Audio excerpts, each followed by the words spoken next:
Welcome to this episode of Brain Music and Learning, where I get to speak with Ceren Ayyildiz about her work in music-guided imagery.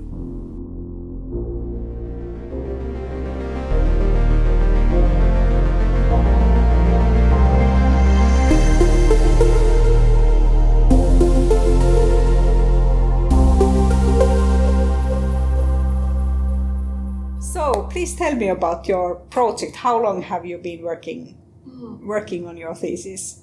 Yeah, so I started my PhD last year in January, so it's been like really a year now. Okay. And my project is on how musical features such as timbre and rhythm affects mental imagery.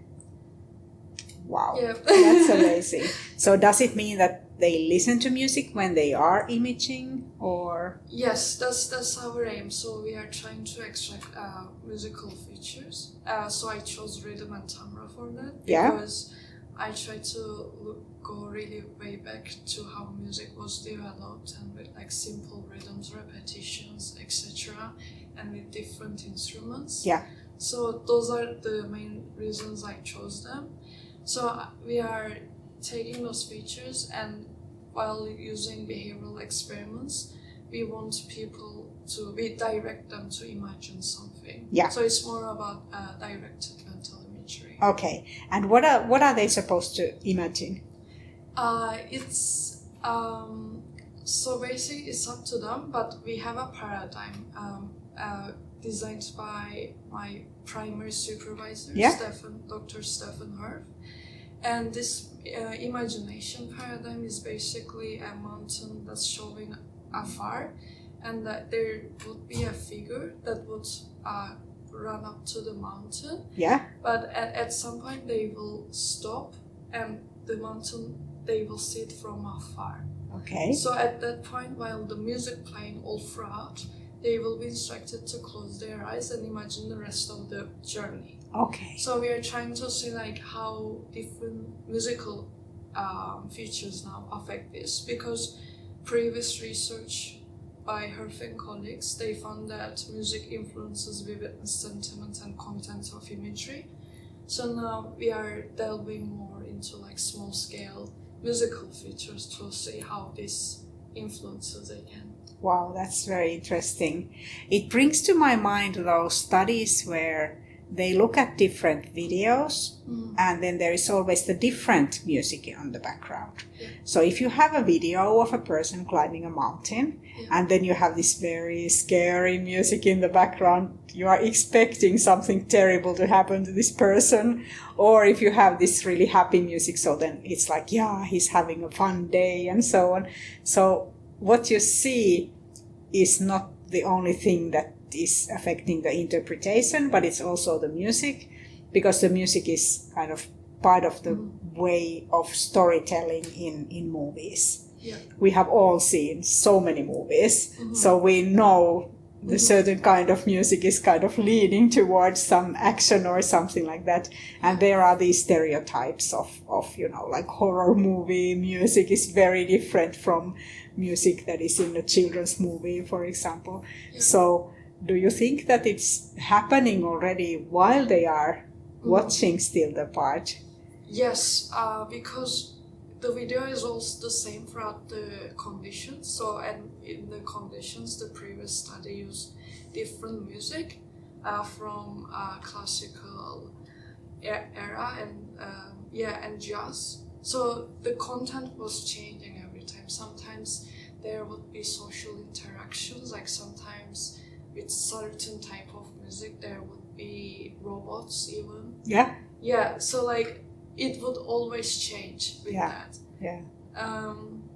And one of the recent studies that I was involved in with my supervisor and also with my previous undergraduate dissertation supervisor, Dr. Lila Tarifi, we worked on this like further analysis of that paper, specifically looking at the content of imagery, and we showed that like music especially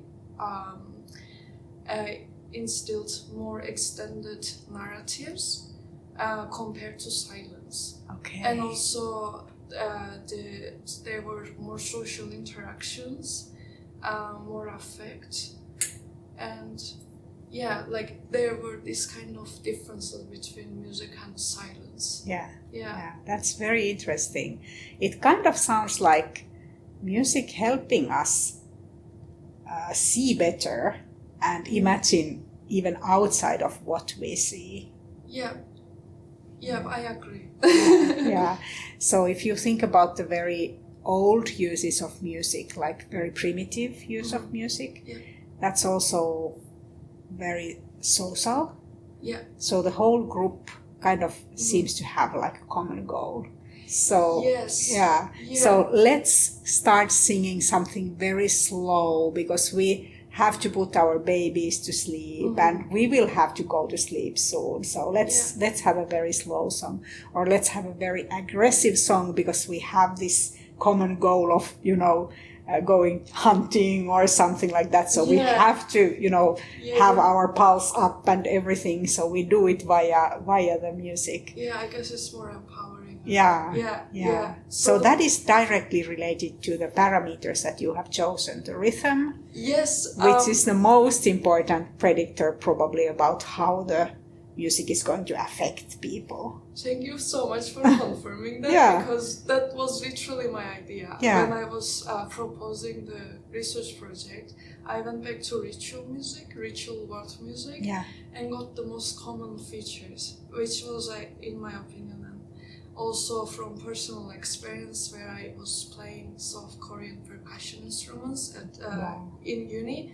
Like, I got so moved by the rhythms, and my consciousness would go somewhere else, or my imagination would change. Sometimes it would be more vivid, or sometimes it would I wouldn't imagine anything. So I was this is something very interesting to me, and that's my idea, because those kind of ritual music, sometimes they would be in circle, drumming circles, or sometimes they're for I don't know, funerals even, and the music always changes, and the mood changes, and the imagination changes, consciousness changes. So that's how I also got my ideas. So music helps us see more than what our eyes can see. If you talk about a funeral, for example, in Finland, in the funeral you always have the organ playing, and it's always extremely slow.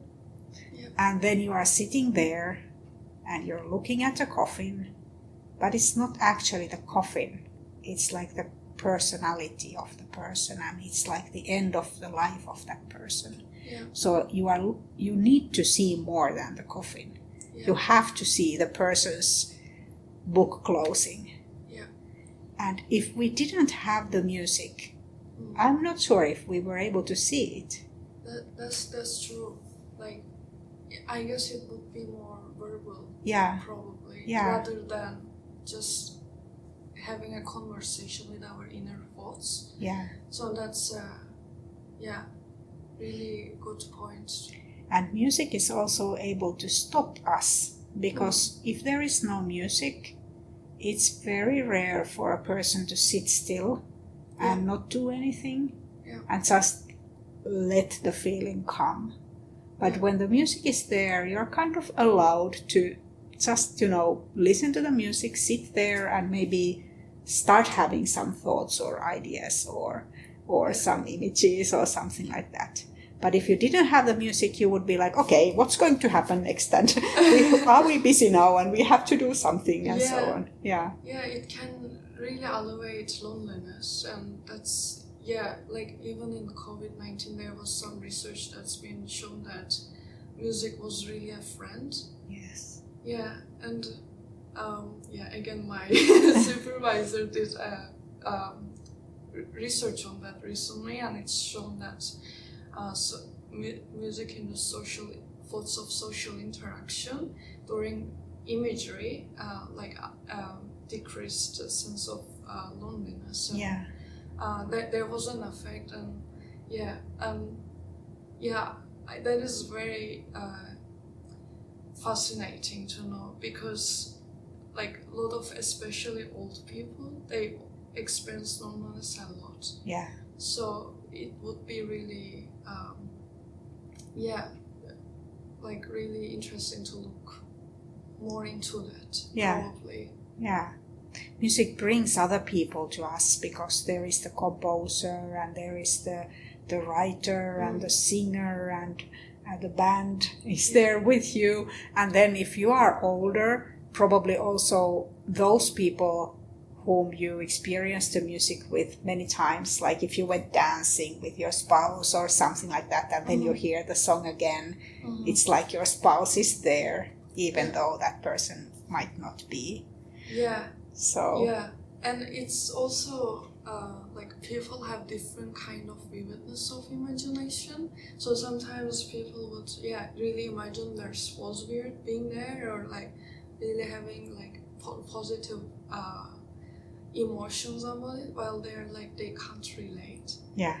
Some people can't relate to this at all. So there's also this kind of individual differences between people, and I think that's the difficulty of this research at the moment, because everyone is different. It's very subjective. Yeah. So it's we need to unearth that. I wanted to ask about the imagery. Like, how do you see the role of this kind of skill to imagine? This skill is important also in like daily life. Yeah. So, like as I said before, I'm repeating myself again, but every person has different like ability to imagine. So that would always change, because that would also affect how we simulate past and future events while imagining, and also how that would have an effect on our emotions, because it's been shown that when you can imagine more vividly, there's more emotions and more positive as well, or more negative, than people who can't imagine that vividly. And also the other personality traits can affect it, like how can you be like absorbed or engaged within that experience, and then that would also affect your imagination and how you're able to like stay in the moment or not. And those always have effect. It's not one component, but many various components affecting that. And in everyday life, I guess that also has an effect on how we react or how we communicate, how we deal with loneliness, how we deal with everything. So yeah. Yeah, and problem solving.